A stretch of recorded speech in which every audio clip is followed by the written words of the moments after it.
करते हैं बीजेपी के एक चेहरे की। चेहरा कौन सा है? चंद्रकांत रघुनाथ पाटिल, वो नाम जिसके हाल ही में गुजरात चुनाव में गेम चेंजर की भूमिका में देखा गया है और आने वाले समय में बीजेपी के राष्ट्रीय संगठन की दिशा और दशा तय करेगा। थोड़ा सा परिचय आपको करा दूं। जी हां, थोड़ा सा परिचय आपको करा दूं कि चंद्रकांत रघुनाथ पाटिल यानी कि CR पाटिल हैं कौन। CR पाटिल का जन्म, जी हां, CR पाटिल का जन्म 1955 में महाराष्ट्र के जलगांव में हुआ था। बाद में सूरत आ गए। पुलिस कांस्टेबल की नौकरी छोड़कर बाद में कोऑपरेटिव बैंक के संचालक बन गए। किसके? कोऑपरेटिव बैंक के। बीजेपी में उनको तो नरेंद्र गांधी लेकर आए थे, फिर बाद में वो नरेंद्र मोदी के हो गए। कैसे हो गए ये भी मैं आपको बताऊंगा। बाद में वो काशीराम राणा जो कि वहां के सांसद हैं, उनके साथ जुड़ गए। इस बीच पाटिल की कोऑपरेटिव बैंक संकट में आ गई और कुछ दिन उनको जेल में भी रहना पड़ा। हालांकि उन परेशानी देनदारियों को उन्होंने सुलझा लिया और वो बाहर आ गए। फिर आने वाले भविष्य के बारे में गंभीरता से सोचने लगे, विचार करने लगे।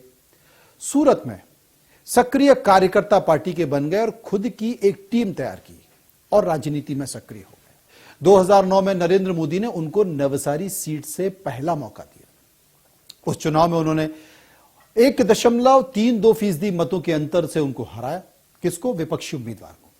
और उन्हें 2014 के लोकसभा की सीट भी दी गई कि यहां से चुनाव लड़िए।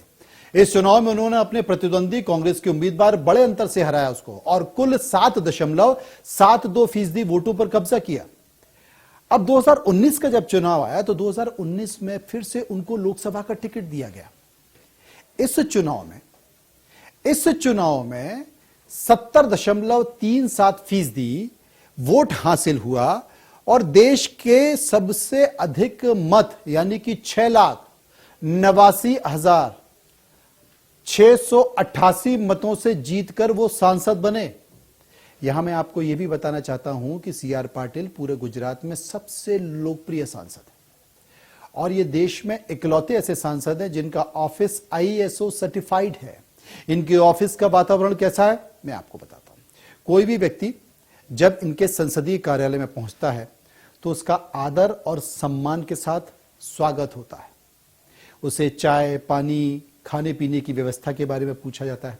उसकी जो भी परेशानी हो, कुछ भी खसरा खतौंदी से लेकर कोई भी परेशानी हो, उस परेशानी को खत्म करने के लिए पाटिल साहब का ऑफिस एड़ी चोटी का जोर लगा देता है, बिना किसी डिमांड के और बिना किसी कमीशन के। इस लाइन को समझिए, बिना किसी डिमांड के और बिना किसी कमीशन के, जो कि एक आम बीमारी है जनप्रतिनिधियों की। उनकी इस लोकप्रियता को देखते हुए प्रधानमंत्री नरेंद्र मोदी ने गुजरात बीजेपी का प्रदेश अध्यक्ष उनको बना दिया और जब गुजरात बीजेपी का प्रदेश अध्यक्ष उनको बनाया, उसके बाद पाटिल ने अपने 2019 के चुनाव में पन्ना समितियां बनाई।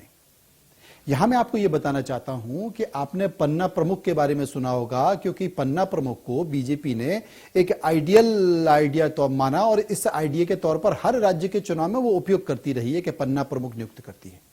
लेकिन पन्ना समितियां CR पाटिल ने अपने 2019 के लोकसभा चुनाव में बनाई।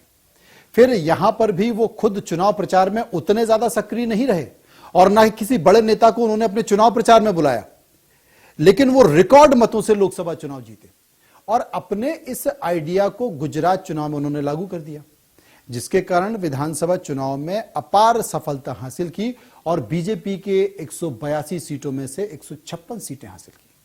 ठीक विधानसभा चुनाव से पहले पाटिल के ऊपर एक और गंभीर आरोप लगा कि वो पुराने और अनुभवी नेताओं को दरकिनार कर रहे हैं और उनके ही आइडिया से मुख्यमंत्री और मंत्रिमंडल को बदल दिया गया।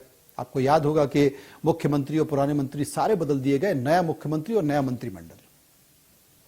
क्योंकि उनके पन्ना समितियों से जो जानकारी मिली कि गुजरात में एंटी इनकम्बेंसी बहुत ज्यादा है, लेकिन प्रधानमंत्री मोदी की नहीं बल्कि गुजरात के ज्यादातर नेताओं की नाराजगी जो दिखाई दे रही थी चेहरों के तौर पर। चेहरे बदल दिए गए। परिणाम विधानसभा का सामने है। तो विधानसभा का परिणाम पाटिल और पन्ना समितियों का गेम चेंजर बना दिया। और अब इसके आगे का खेल क्या है इसे समझिए। आगे का खेल जनाब यह है कि आगे जो झलक है वो ये है, मैं आपको बता दूं अभी से कि हाल में बीजेपी की संसदीय दल की बैठक हुई है। इस बैठक में सभी सांसदों ने जब प्रधानमंत्री मोदी को गुजरात की जीत का श्रेय दिया तो प्रधानमंत्री मोदी ने साफ शब्दों में कहा कि आप लोग बस मुझे यूं ही श्रेय दे रहे हैं जीत का। गुजरात विधानसभा चुनाव 2022 की जीत का श्रेय अगर किसी को जाता है तो वो यहां पर बैठे हुए हैं CR पाटिल, इनको जाता है। मैं आपको ये बता दूं, आपको बताना चाहता हूं कि नरेंद्र मोदी ने सिर्फ और सिर्फ CR पाटिल का नाम लिया, किसी दूसरे बड़े नेता का नाम नहीं लिया। समझिए इस बात को। मैंने इस शख्सियत के बारे में इसलिए आपको विस्तार से जानकारी दी है कि बीजेपी का राष्ट्रीय संगठन का असली चेहरा आने वाले समय में अब कोई और नहीं बल्कि CR पाटिल होने वाले। और जैसे राष्ट्रीय राजनीति में अमित शाह की एंट्री हुई थी राष्ट्रीय महामंत्री के तौर पर, ऐसे ही माना जा रहा है कि राष्ट्रीय संगठन में CR पाटिल की भी एंट्री मारेंगे। और उनकी आगामी भूमिका क्या होगी? मध्य प्रदेश, छत्तीसगढ़ और राजस्थान के चुनाव, वहां पर CR पाटिल अपने संगठन की कलाकारी को दिखाने वाले हैं। CR पाटिल का गुजरात में बतौर प्रदेश अध्यक्ष का कार्यकाल भी बस खत्म होने वाला है, बहुत लंबा नहीं है, मार्च अप्रैल है 2023। उसके बाद सीधे दिल्ली। समझ रहे हैं ना?